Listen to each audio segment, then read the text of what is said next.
Why do some clients leave you feeling energized while others leave you feeling totally drained? In this final episode of our 4-part series, we try to get to the bottom of just that. We're going to unravel the hidden patterns that silently exhaust wellness practitioners, and we're going to explore how a single mindset shift can transform your energy and your practice. So stick with us to find out how prioritizing yourself can lead to a more sustainable and fulfilling career. Welcome to The Conscious Practitioner, the podcast helping massage therapists and wellness practitioners align with purpose, create deeper client transformation, and evolve your practice, even if you feel stuck or burned out. I'm your host, Dr. Jess, and each week we tackle our biggest practice challenges, from burnout to boundaries and everything in between, and together we uncover the inner blind spots behind these outer struggles that, when mastered, transform you from a skilled practitioner to a truly impactful one. Today we're diving into a game-changing perspective on burnout in part 4 of our special 4-part series called Why You Feel Drained After Treating Clients and How to Fix It. In today's episode, you'll discover why traditional self-care strategies often fall short for massage therapists and what actually works, how deeply integrated caregiving patterns from your past might be silently fueling your exhaustion, and a simple mindset shift to help you reclaim your energy and realign with your passion for healing. Through practical insights and a personal story that changed everything for me, I'll show you how to break free from the cycle of depletion and build a more sustainable and fulfilling practice. So with that, let's jump in. All right, so picture this. It's Friday evening and you're sitting in your car. Keys are still in the ignition and you're too exhausted to drive home. Your body aches, your mind feels foggy, and then there's this weight in your chest. And it has become too familiar. You've just finished yet another week of back-to-back clients. And despite doing everything right, despite on paper your practice being pretty much perfect, you are as busy as you want to be. You're maintaining good body mechanics, you're taking breaks between clients, and you're doing all of the self-care things that you know you should be doing. You're doing it all. You still feel completely drained. What's with that? Now maybe you're thinking, this is just the way it is, right? This is what it means to be a practitioner, and maybe you're a business owner, and this is just the way it's supposed to be. Because after all, we are all so used to feeling this way, or at least many of us are. It's practically become second nature. But the question then is, does it really have to be? Now here's what I've learned after a little over 15 years in practice and working with hundreds, maybe even thousands of other practitioners at this point in time. The depletion isn't just about the physical demands of our work, although that does play a role, there's no question.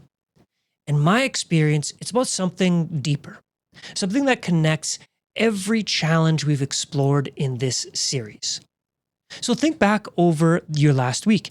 How many times did you put somebody else's needs before your own? And I'm not talking about just clients, all the times, with family, with friends. Even those quick text response when you really just need to unplug and rest. It's fascinating, though, isn't it, how as practitioners and massage therapists, we excel at identifying patterns and issues in our clients' bodies. That subtle little tension in the shoulder or the slight imbalance in the pelvic posture. Yet when it comes to recognizing patterns in our own lives, we often overlook what's right in front of us. Or maybe we don't overlook it. Maybe some part of us is indeed aware of it, but we tend to just maybe pretend like it's not there. So I want you to take a moment to reflect on the past 3 episodes. And if you haven't listened to them, you don't really need to do this because this is a standalone, although all 4 parts go really well together. So far, we've uncovered some pretty profound insights. We've talked about why certain clients should drain us more than others. We've gone over how scarcity thinking keeps us stuck in unhelpful and old patterns, and we've even talked about the impact of energy vampires and the importance of boundary setting. Now, at the heart of all of these challenges lies a very common thread. It's a thread that, once unraveled, reveals a much deeper truth about why we can feel so drained. And it also reveals exactly how we can change it. So let me tell you a story. I discovered this particular thread in my own life during a quiet moment of reflection. I was standing in my epiphany chamber. Yeah, I've got an epiphany chamber. It is a magical place in my home. Some people, they call it a shower. But for me, no, it's my epiphany chamber. Now, I found myself trying to figure out why I still felt drained despite implementing everything that we've discussed in this series, because I had set better boundaries. I was working with more aligned clients, and I did indeed have my boundary things, my protection practices in place. And then, in my glorious epiphany chamber, it hit me. Every single one of those challenges pointed to the same core issue. I had made everyone else's needs much more important than my own, and not just with my clients, but with every area of my life. It felt like I was constantly borrowing energy from my future self to meet the demands of today, leaving me with less and less to give over time. Now, these patterns, they can show up in many different ways, right? It could show up as taking just one more client even when your body is just screaming for a rest. Or maybe it shows up by skipping lunch to accommodate a regular client's schedule, working a little late, maybe a little earlier. Maybe you're saying yes to family demands even when you're totally emotionally depleted. Or maybe you're pushing through physical pain because your client, they're counting on you.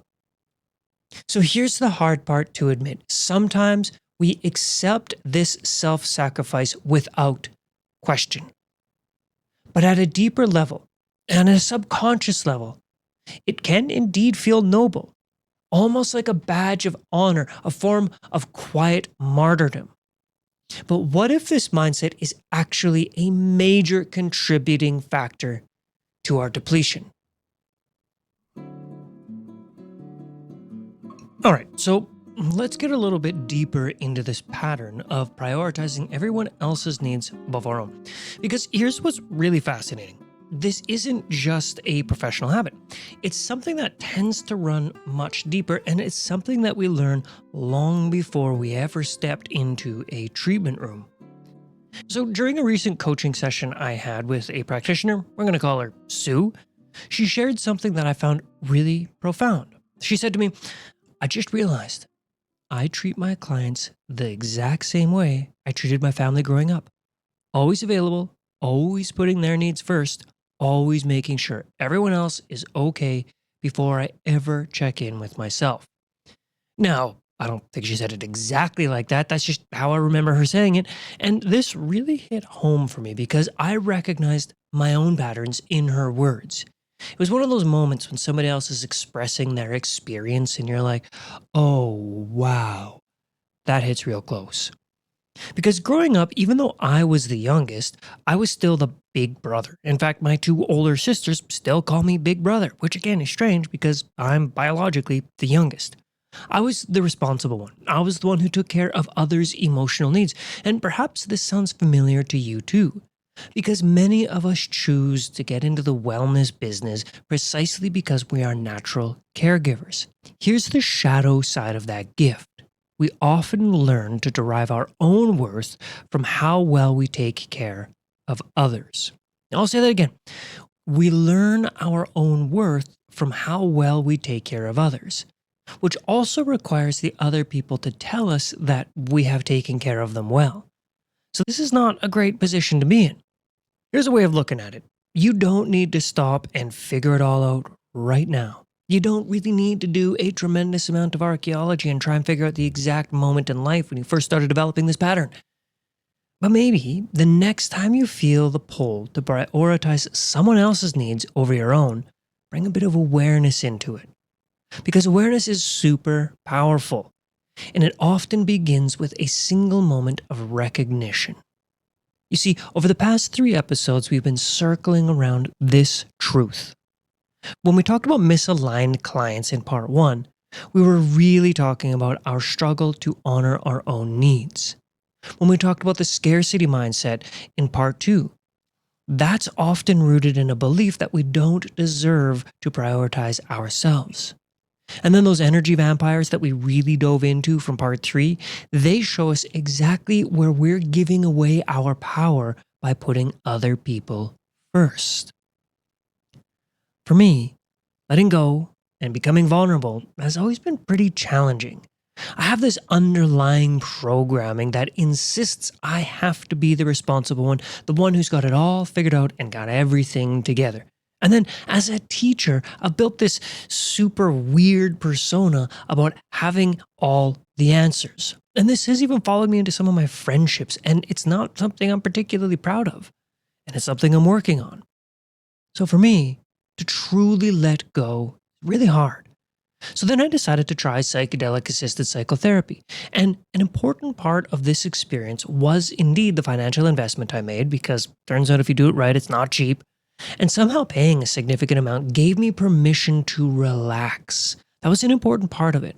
To become vulnerable, to feel, okay, I'm paying for this. This is somebody else that I'm paying money to, and they're giving me a service, and I deserve this space. So that was important. Now, during the session, my usual guard finally came down, or at least some portion of it did. It's hard to say exactly how much. I didn't really have the capacity to cling to my usual patterns, and for the first time that I can remember, I allowed myself to truly receive care without feeling guilty about it. It felt like accessing a part of me that I didn't know was there. And that experience changed everything for me because it revealed a pattern of self-protection and constant giving that had dominated pretty much my entire life and kept me from truly letting others care for me. And I think that was the most powerful part because, yeah, there were some cool realizations and there's visuals and that kind of fun stuff. And there was some really heavy stuff that came up. But out of everything, the thing that to this day sticks out as the most profound was this moment when I was starting to feel a lot of tension. And I just asked, I said, hey, can you rub my shoulders? And the woman who was facilitating this for me, she said, of course. She gave my shoulders a little rub. And then a little bit later on, I felt my hip kind of getting a little stiff. And I said, can we focus on my hip? Can you help me with that? And she said, of course. And it was the physical care that for me had some of the biggest impact. Now, here's where it ties back into the theme of this series. That same pattern is why some clients leave us feeling completely drained. It's not about their needs or energy. It's about the space that we are not giving ourselves. Because when we are locked in this mindset of constant giving, we leave no room to receive, no room to recharge or to set our boundaries. Now, this moment of receiving care without guilt, it really did show me that it was possible. And when I allowed myself to prioritize my own needs, my needs, surprisingly enough, got met. It was truly the key to finally understanding how to shift from depletion closer towards some form of equanimity or balance. And not just in my practice, but of course, potentially more importantly, in my life. Now, I'm not saying you gotta go and take some psychedelics and have a therapy session. Although it worked really well for me, what I am saying is it's important to do something to help break this cycle, and asking help from somebody else is probably the very first step. Now, one of the important things to consider is, as wellness practitioners, our job is to take care of others, so we can always rely on the classic airplane example. You know the one, we've all been there. Make sure to put your oxygen on mask first before you help others. Yes, it is overused, but hear me out. It's overused because, well, it's true. In an airplane, it's literally true for your survival. But if you're grasping for air, you can't possibly have the capacity to help somebody else. And this is the same thing in our lives. It's not about being selfish, it's about being functional. So let's strip this all back now. Taking care of yourself, it isn't just nice. It's not just good to do when you've got some time. It truly has to be foundational. Because when you are drained, stretched thin, depleted, and totally pooped, you're not showing up as your best self. And that, of course, doesn't just affect you, but everyone around you, including your clients and your loved ones, and pretty much your whole life. All right, so let's bring it all together now. Over the past 3 episodes, we've explored why certain clients leave you feeling drained. That's really what this is all about. We've talked about misaligned clients, scarcity thinking, boundary dynamics, the usual suspects. But here's the thing. Every single one of these challenges that I've shared have the same root cause, which is a pattern of putting others' needs before your own. And now that we've really identified the root of the problem, let's now shift the narrative. The transformation begins with a single, powerful realization. You are your number one client, or at least you should be. Just as you carefully listen to and respond to the needs of your clients, you really need to start listening and honoring your own needs with that same care and commitment. And again, this isn't selfish, it really is foundational, because when you are running on empty, you're not just shortchanging yourself, you're shortchanging the people that you are here to help. So the question might be then, how do I make this shift? So first, let's try and reframe what it means to care for yourself. Self-prioritization, it's really not about just saying no to others. I mean, that's part of it, but it's also about saying yes to yourself. I know, cheesy. But again, it's about recognizing that when you take the time to replenish your own energy and you show up more full for your clients, for your loved ones, for your life, everything gets better. And imagine how much more powerful your sessions would feel if you were working from a place of abundance, not from a place of depletion. Now, second, let's look at how inner work fits into this, because that's kind of my shtick, right? When you treat yourself like your number one client, when you make space for self-reflection, again, some magical things can happen. You get curious about what's really driving your decisions. Those yeses you give when you really want to say no. The guilt you feel when you take time off. The fear of what might happen if you enforce a boundary. Inner work helps you uncover and reprogram those patterns so you can make choices that truly serve you. For me, this shift started with a single question. It was a question that I was taught during that psychedelic session therapy that I mentioned, and that question was this: what do you need right now? It sounds super simple, but for me, it was truly transformative. I began asking myself this question between sessions. What I mean is between sessions with my clients. I also asked myself in moments of stress at the end of the day, periodically here and there, I would just ask myself that question with all honesty and genuine curiosity. What do I need right now? Now, sometimes the answer was physical rest. Other times it was a walk outside. More often than not for me, it was a quiet moment to breathe and take a step back. But over time, this practice became a way to reconnect with myself and rebuild my energy. So if you want to try it, I'd suggest you do so. I want you to try it right now, wherever you are. Ask yourself, what do I need in this moment? And then pause and really listen to your body, to your mind, to your heart. They're all speaking to you if you're just willing to hear them. Now, it's also important to address the shadow side of this practice. Asking yourself, what do I need right now, can sometimes be misused, or we can do spiritual bypassing with this technique. We can use it as a way to justify selfish or inconsiderate behavior. To truly embody this question, though, it's essential to pair it with empathy and compassion for others. Self-prioritization doesn't mean ignoring the needs of those around you. It means balancing your well-being with a deep, genuine awareness of how your actions impact others. Like all things in the universe, it's best done in balance. Focus on self. This is a yang activity. Focus on others. This is a yin activity. They are not mutually exclusive, but they are in fact synergistic. So to integrate this balance into our lives, we must remain aware of the shadow side of self-prioritization. Asking yourself, what do I need right now? It's powerful, for sure, but it must be anchored in compassion for others. It's not about placing your needs above everybody else's. It's about ensuring we are all getting enough to meet our own needs. And we do this with empathy and care.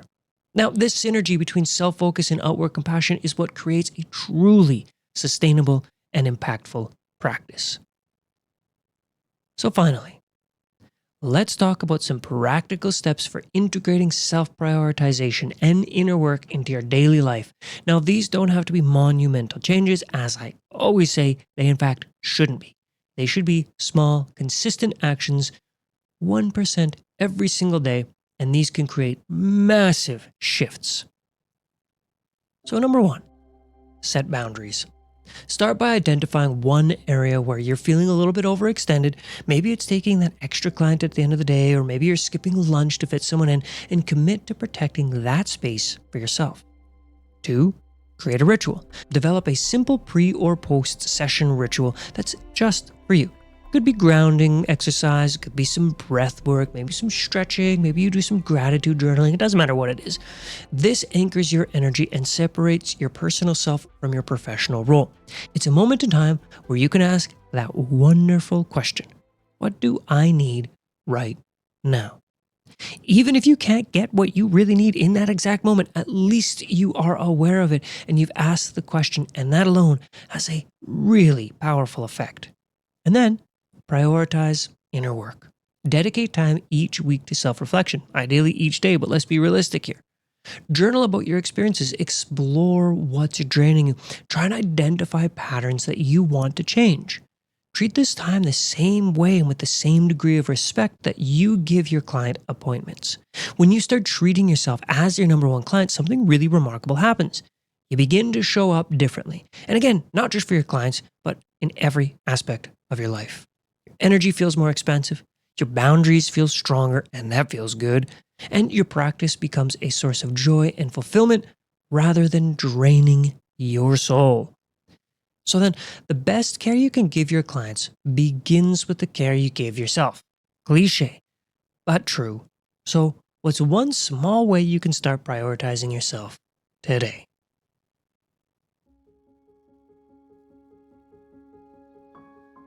All right, so this has been a particularly long episode. Let's try and tie a bow on this. We've gone deep into the idea of why some clients can totally zap your energy, and we've explored quite a few implementation strategies. But I know from experience, when you're exhausted, overwhelmed, wiped out, maybe you're just trying to get through the day, having too many options can actually feel a little bit paralyzing. So let's tie it all together into the core essence of what we can do, what we can implement in our day today to start getting some of that energy back. It's a little bit like a treatment plan. When we work with clients, we don't give them 15 different exercises to do all at once. We give them one thing that's going to make the biggest difference, that outsized effect that we really try and give. So we need to identify what's the biggest issue we're dealing with here, right? We've gone through 4 episodes. So if you resonated most with episode 1, this is misaligned values. This is when you're trying to be everything to everyone and it's depleting you and your values aren't really aligned with the type of practice you have. So here's the thing you can do. This is the power move. Do some alignment exercises. And again, take out a piece of paper, draw a line down the middle, and sort your clients into energizing and drained. Which ones energize you, which ones drain you. This little simple exercise will show you a great deal about your ideal client and the type of person you should be trying to work with more often. Now, if you resonated more with episode 2, this is when we got into scarcity mindset. This is you're saying yes from fear instead of abundance. Power move here is to do a full body check-in. Listen to your body. If you get a booking request and your body is saying no, then you should probably say no to that client. On the other hand, it might say yes, and in which case, of course, say yes. Let's talk about energy vampires. This has to do with boundaries. If you really resonated with that, then the thing to do is create a reset ritual. A very brief 30-second ritual between clients that's, again, just for you.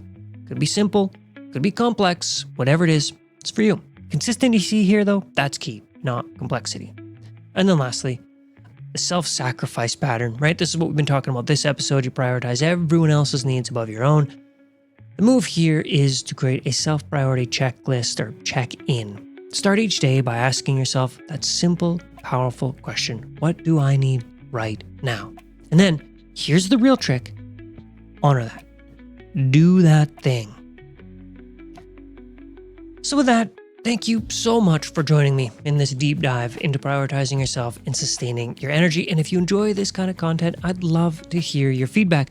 Leave a comment if you're watching on YouTube, or just send me an email, which is going to be jess@jessevreynolds.com. You can find it in the show notes. I would truly love to hear your thoughts. And if you did enjoy this, make sure you subscribe wherever you get your podcasts. It helps more than I can express. So with that, till next time, be well, my friend.